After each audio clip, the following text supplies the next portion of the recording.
January 1943. Northern Tunisia. Dawn comes slowly over a low ridge of rock and scrub. The air is cold enough to sting the lungs, quiet enough to hear boots grind against gravel. A German platoon moves in column, rifles slung, helmets low, breath visible in short white bursts. These men have marched across Europe and Africa, Poland, France, the desert. They expect the day to unfold like so many before it. Ahead of them lies a shallow valley, broken by olive trees and dry stream beds. No artillery fire. No aircraft. No warning. Intelligence reports say American troops are nearby. But inexperienced, green, unblooded, not yet a serious concern. To the east, unseen beyond a fold in the ground, U.S. infantrymen lie pressed into the dirt. Their fingers are stiff around their rifles. Some have been awake all night. Others are hearing their own heartbeat louder than anything else. They have orders to hold, orders to wait. The German platoon advances another few meters. A boot dislodges a stone. It rolls, clicks, then stops. In that silence, two forces meet for the first time. And within minutes, one of them will cease to exist. By the beginning of 1943, the Second World War had entered a phase of uncertainty that few planners had anticipated in 1939. Germany was still powerful, still dangerous, but no longer unstoppable. The Wehrmacht had reached the limits of its early momentum, and the world's largest war was now being fought across 3 continents at once. In the east, the German Sixth Army was in the final stages of collapse at Stalingrad. The illusion of permanent German initiative had been shattered in the snow and rubble along the Volga. Entire formations were being destroyed, not by lack of bravery, but by overreach and exhaustion. Every division lost, there was a wound that could not be easily replaced. In the west, Britain stood firm but battered, its army still recovering from earlier defeats in France and Greece. The air war over Europe intensified with each passing month, while the Atlantic remained a battleground of submarines and convoys. Germany could still strike, but it could no longer dominate everywhere at once. And then there was North Africa, for Adolf Hitler. The Mediterranean theater had always been secondary, important, but not decisive. Yet after Italy's failures in 1940 and 1941, Germany had been drawn deeper into the region. What began as a limited intervention had turned into a full-scale commitment. German troops, under Generalfeldmarschall Erwin Rommel, had fought a long grinding campaign across Libya and Egypt, marked by sudden advances, sudden retreats, and constant shortages of fuel and ammunition. By late 1942, that campaign had turned decisively against the Axis. The British Eighth Army broke through at El Alamein in October, forcing Rommel's forces westward in a fighting retreat. At the same time, a new enemy entered the war on land. In November 1942, American forces launched Operation Torch, landing in Morocco and Algeria. It was the first major U.S. ground operation against German troops in the European Mediterranean theater. Hundreds of thousands of American soldiers crossed the Atlantic with modern equipment, vast industrial backing, and confidence born of training, but not of combat. To German commanders, the arrival of U.S. infantry was noted, but not feared. Intelligence reports, prisoner interrogations, and early skirmishes reinforced a belief that American troops lacked experience and cohesion. They were well supplied, yes, but overly reliant on equipment and artillery. Their officers were seen as rigid, their men as hesitant under fire. This perception shaped German behavior on the ground. Veteran units assumed they could probe American lines, identify weak points, and break through with speed and discipline, just as they had done against other opponents earlier in the war. Tunisia became the point where these assumptions would be tested. Geographically, Tunisia was a natural choke point. The narrow land bridge between Algeria and Libya forced both Axis and Allied forces into close proximity.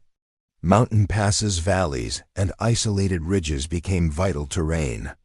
Whoever controlled them could delay, ambush, or destroy the enemy in detail. For the Germans, Tunisia was meant to be a temporary shield, a place to slow the Allies while defenses were reorganized elsewhere.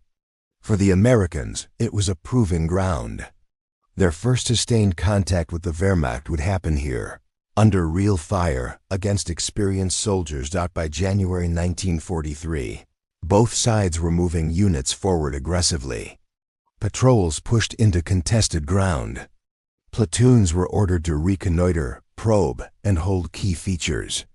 Small unit actions multiplied, often without artillery preparation or air cover. In this environment, doctrine met reality. The German army still believed in decentralized initiative, rapid movement, and aggressive contact.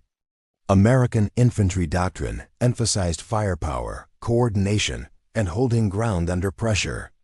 On paper, these approaches seemed incompatible. On the ground, they would collide suddenly, without warning, and on a quiet morning in northern Tunisia. One German platoon stepped forward expecting a routine encounter, unaware that the war they understood was about to change. One rifle shot at a time, the ridge they approached had already been marked on American maps. The men waiting there had already been told not to fall back. Northern Tunisia in early 1943 was not a place of sweeping desert horizons. It was broken land, hard, uneven, and deceptive. Ridges rose sharply from shallow valleys.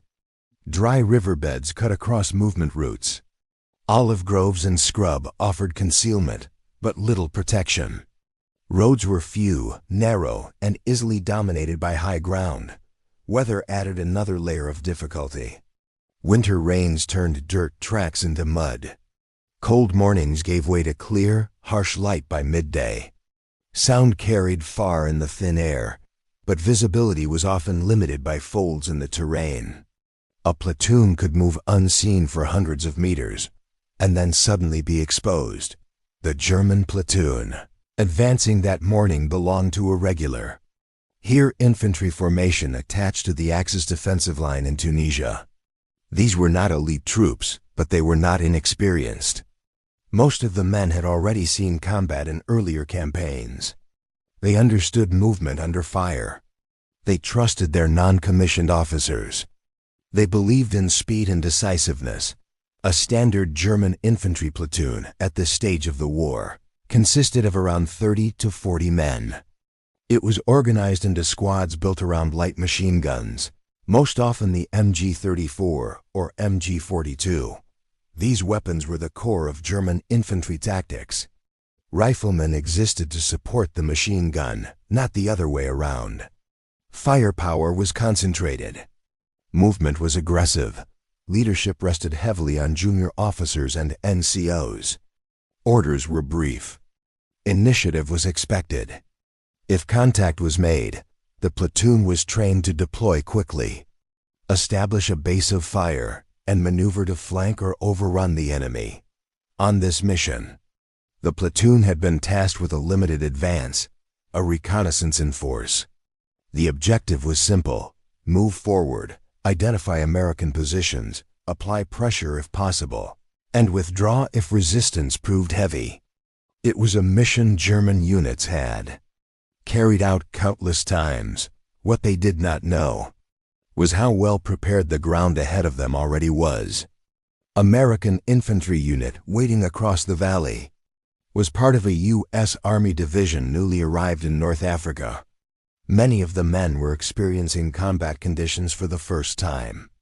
But weeks of patrolling, defensive preparation, and small engagements had begun to harden them.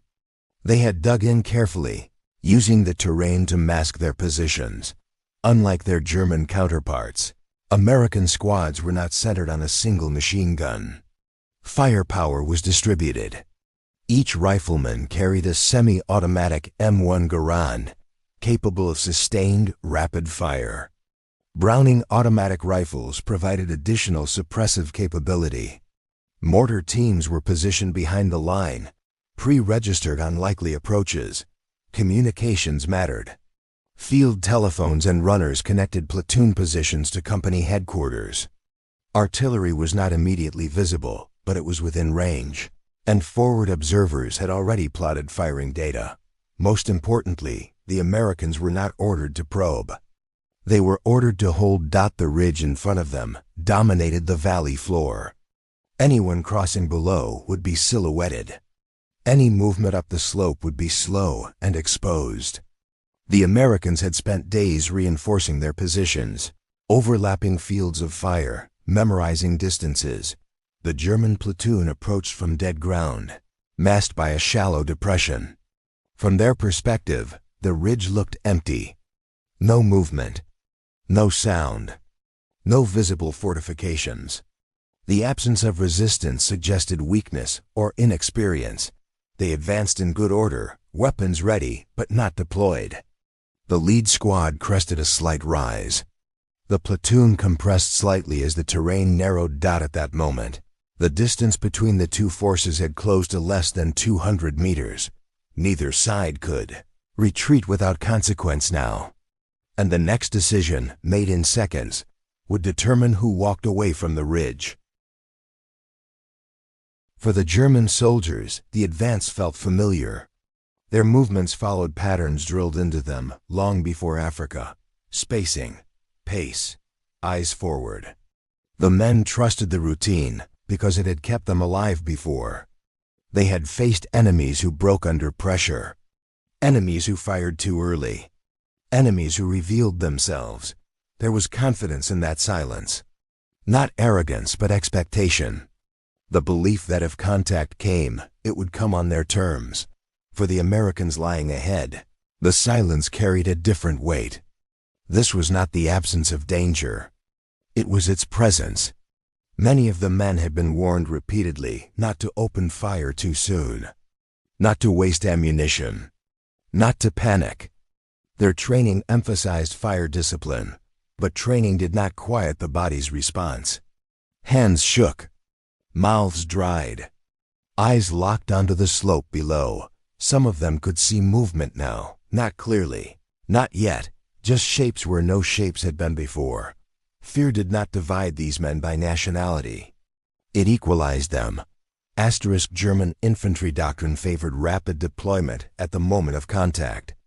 The platoon expected to be fired upon first.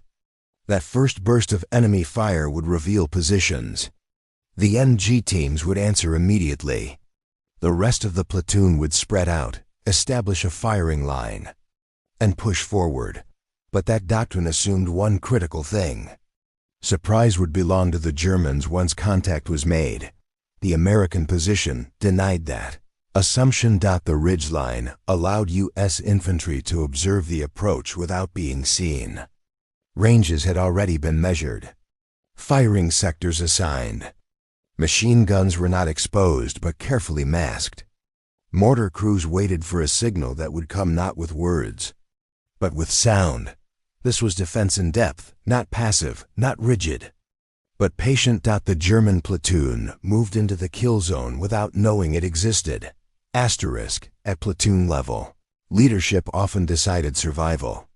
The German platoon leader, a junior officer or senior NCO, advanced near the center, where he could observe both flanks. He relied on experience and the judgment of his squad leaders. Nothing in front of him suggested immediate danger. The American platoon leader did not move at all. He stayed low, observing through binoculars, checking his watch, waiting for the lead elements to enter the designated engagement area. His authority came not from motion, but from restraint. Two leadership styles, both valid in isolation, were now in direct opposition. Time compressed. Distance closed. A German rifleman paused briefly to adjust his grip. Another glanced to the side, scanning the trees. No one saw the muzzle of the American machine gun hidden behind rocks. No one heard the safety being released. The moment of first contact was seconds away, not when someone decided to fire, but when someone finally had no reason left to wait. And when that moment came, the fight would not unfold evenly. It would unfold violently. The first shots shattered more than silence. They shattered expectation. American fire erupted almost simultaneously across the ridge. M1 Garand rifles cracked in rapid succession, their sharp reports overlapping instead of spacing out. A Browning automatic rifle opened up from the flank, its heavier rhythm punching through the air. Within seconds, a machine gun joined in, firing not wildly, but with controlled bursts that swept the slope below. The Germans were accustomed to hearing single rifle shots first, nervous fire, probing fire. What they heard instead was coordinated, sustained firepower delivered with discipline. The technology mattered. The semi-automatic Garand allowed American riflemen to keep firing without breaking position to cycle bolts. Volume of fire increased not because of panic, but because the weapon made it possible. Mortar rounds followed quickly, pre-registered and accurate, landing behind the German platoon and cutting off withdrawal routes. German machine guns responded, but under pressure. MG teams tried to deploy, but found themselves exposed the moment they went prone. Suppression came faster than they expected. For years, German infantry training had emphasized psychological dominance. Move fast, fire hard. Break the enemy's will. That approach had worked repeatedly in earlier campaigns, but this enemy did not break. Reports from earlier encounters had labeled American troops as slow to react. That assumption failed here. The Americans waited. They allowed the Germans to commit. And then they struck with a level of coordination that did not match the stereotype. In the space of moments, perception flipped. The German platoon was no longer probing an inexperienced opponent. It was fighting a prepared, disciplined force with superior defensive positioning. That realization carried weight. Confidence did not vanish instantly, but it fractured. Battle is not only about casualties. It is about certainty. The German platoon had advanced believing the situation was understood. When the first men fell, when fire came from multiple directions, that understanding collapsed. Orders became harder to hear. Movement became riskier. Every attempt to regain initiative was met with immediate response. For the Americans, the effect ran in the opposite direction. Fear did not disappear, but it was replaced by clarity. Targets were visible. Ranges were known. Training aligned with reality. Men who had never fired in combat before now did so with purpose. The engagement was no longer theoretical. The Germans attempted to maneuver, to shift fire, to regain tempo. But the ground betrayed them. The ridge denied cover. Mortar explosions disoriented and pinned them in place. Casualties mounted, not all fatal, but all disruptive. What had begun as first contact had already passed the point of balance. Momentum had shifted, quietly but decisively. And the next phase of the fight would determine whether the Platoon could survive it all. The German platoon hit the ground almost instinctively. Training took over where surprise ended. Men dropped into shallow depressions. Rifles swung toward the ridge. An MG team scrambled to set up, its assistant feeding the belt with hands already shaking from adrenaline rather than fear. Return fire came fast, but not clean. The slope offered no depth. No folds large enough to hide movement. Every muzzle flash from the ridge above was brief, controlled, and then gone. American gunners fired, shifted, and fired again, denying the Germans a fixed target. The ridge itself seemed to speak and then fall silent, only to speak again from somewhere else. The German platoon leader tried to impose order. Hand signals cut through the noise. A squad was directed left, toward a cluster of rocks that might offer partial cover. Another was ordered to hold and suppress. The intent was clear: stabilize, then maneuver. But maneuver required space. And space was exactly what the Germans no longer had. Mortar rounds fell again. Not randomly, precisely. One exploded behind the platoon's rear elements, throwing dirt and fragments into the air. Another landed closer, concussive, disorienting. The valley that had felt open minutes earlier now felt enclosed, hostile sealed.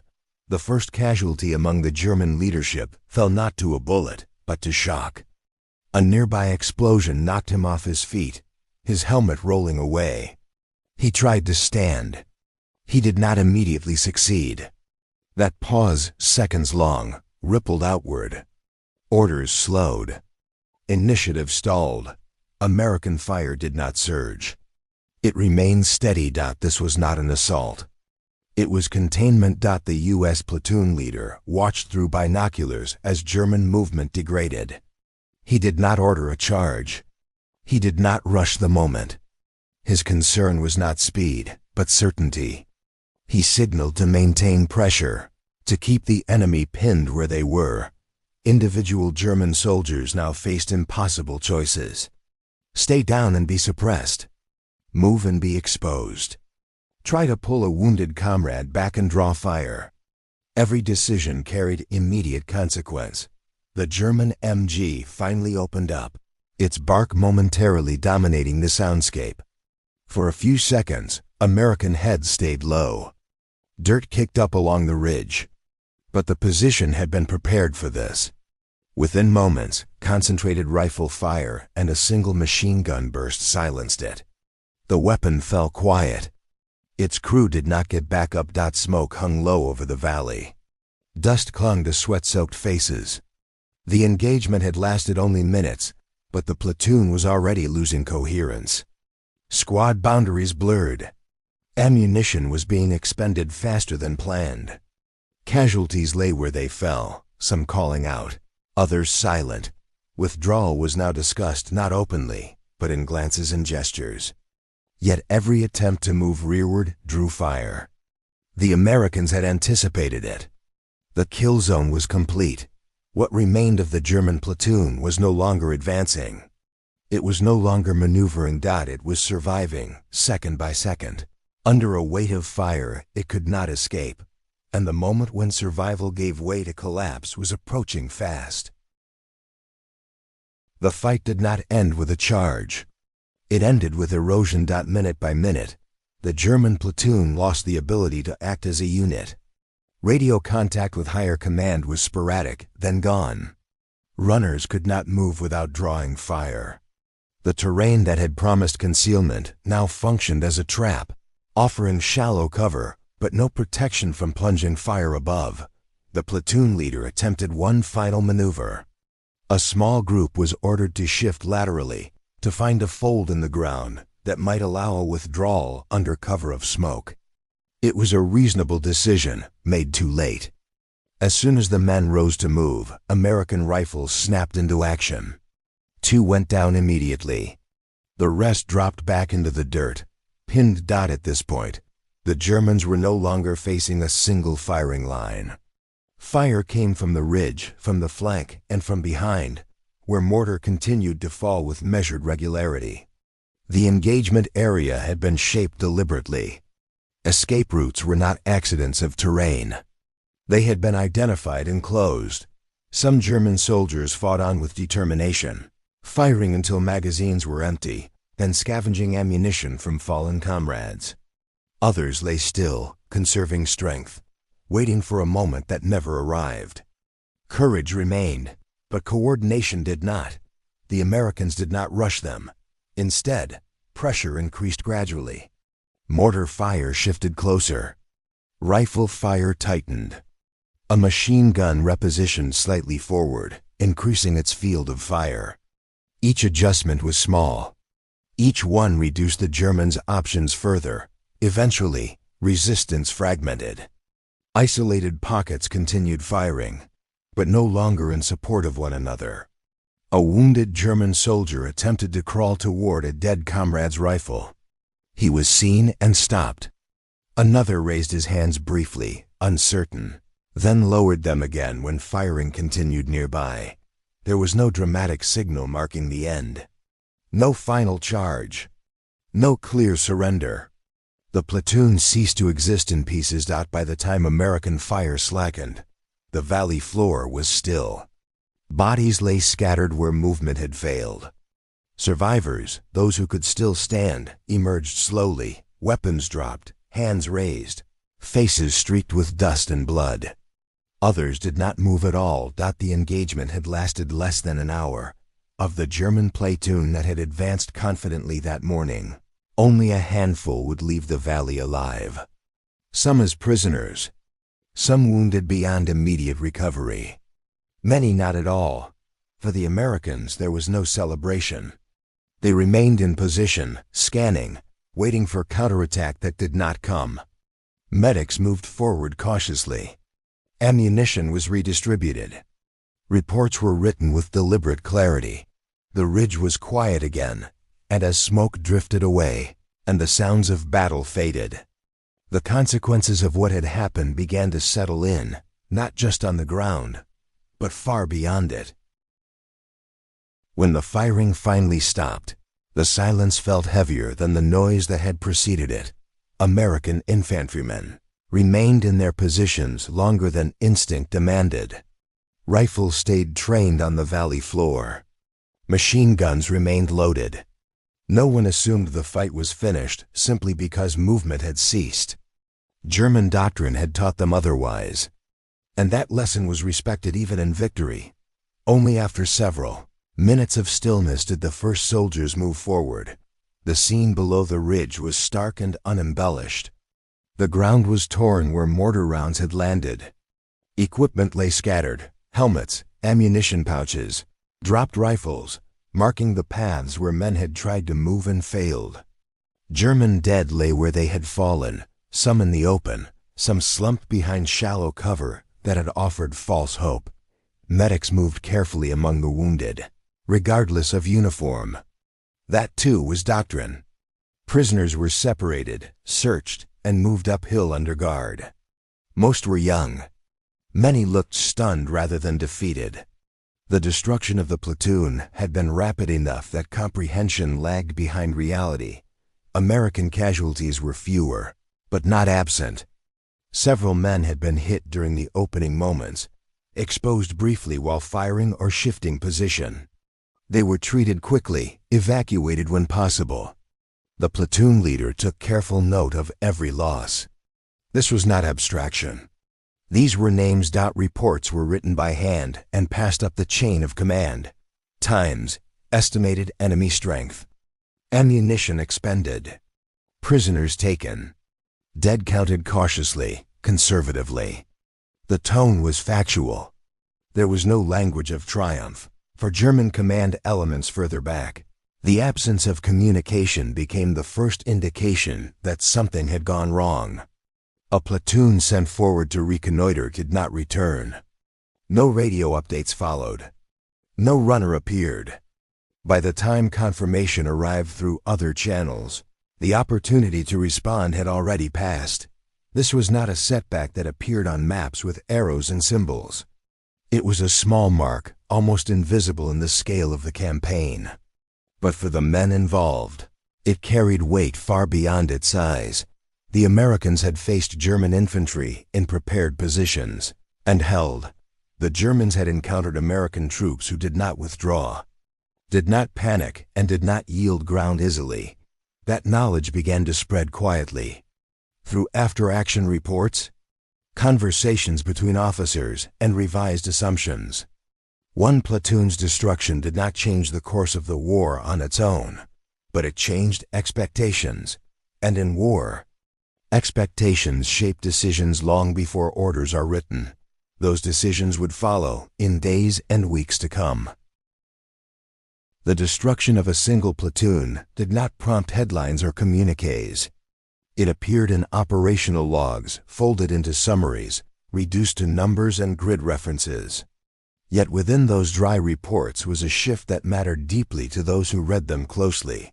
For German commanders in Tunisia, encounters like this forced a recalibration. The assumption that American infantry would collapse under pressure no longer held universally. Some units still performed unevenly, but others showed discipline, fire control, and an ability to integrate mortar and machine guns effectively at platoon level. The enemy was learning, Fast. German tactics began to adjust accordingly. Reconnaissance became more cautious. Probing attacks were supported more heavily. The cost of underestimating American positions was now understood in human terms, not theory. For the Americans, the engagement carried equal weight. It reinforced the value of preparation, patience, and terrain.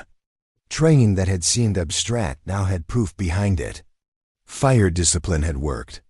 Defensive positioning had mattered. Leadership under pressure had made the difference. Confidence grew, not recklessly, but steadily. Officers and NCOs studied the fight afterward. They discussed what had gone right, what could have gone better. The enemy's tactics were examined with respect, not dismissal. The Germans had fought hard. They had not fled. They had been beaten because the conditions had favored the defense, and because American units had executed their orders effectively. This understanding mattered as the campaign continued. Tunisia would see larger battles soon, engagements involving regiments and divisions, armored clashes, artillery duels, airstrikes. But those larger actions were built from countless smaller ones like this. Platoons testing each other, learning, adapting. By May 1943, Axis forces in North Africa would surrender in full, ending the campaign. That outcome was shaped not only by strategic decisions and material superiority, but by moments when expectations failed at the lowest levels of combat. For the German soldiers who survived that valley, the war did not end there. Some would fight on in Italy. Others would not survive the year. But the memory of that first contact with American infantry, and the price it demanded, stayed with them. For the Americans, the ridge became part of a quiet record of transformation. From untested force to capable opponent. From theory to experience. History often remembers turning points in grand terms. But beneath those moments lie smaller collisions, brief, violent, and decisive, and from those, the shape of the war is slowly carved. The question that remains is not who won that fight, but what it revealed about how wars are truly decided. The valley in northern Tunisia did not appear on most maps. It had no name that echoed through history. No monument would ever rise from its rocky soil. Yet what happened there belonged to the quiet truth of war, that history is often decided far from headquarters, by men whose names never reach the record. The destruction of a German platoon after first contact with American infantry was not a story of surprise alone. It was a story of assumption meeting reality, of experience meeting preparation, of doctrine colliding with terrain, timing, and restraint. The Germans did not lack courage. They lacked information. They advanced believing the enemy ahead of them would behave as expected. When that expectation failed, the margin for survival vanished. War does not punish bravery. It punishes certainty. For the Americans, the fight marked a passage, not from fear to fearlessness, but from uncertainty to understanding. They learned that discipline mattered more than speed, that waiting could be a weapon, that fire, when controlled and coordinated, could hold even experienced troops in place and break them apart. This was how armies truly learned in the Second World War, not in classrooms, not in manuals, but in brief, violent encounters where mistakes were final and success was measured in who remained standing. The ridge returned to silence after the fight. Wind moved through olive branches. The marks of battle faded slowly, but the lesson endured, carried forward by those who survived, written into reports, absorbed into training, and reflected in later battles. In war, the moment you believe you already understand your enemy is the moment you are most vulnerable. And sometimes, history turns not on grand strategies, but on a single step forward, taken once and never taken again.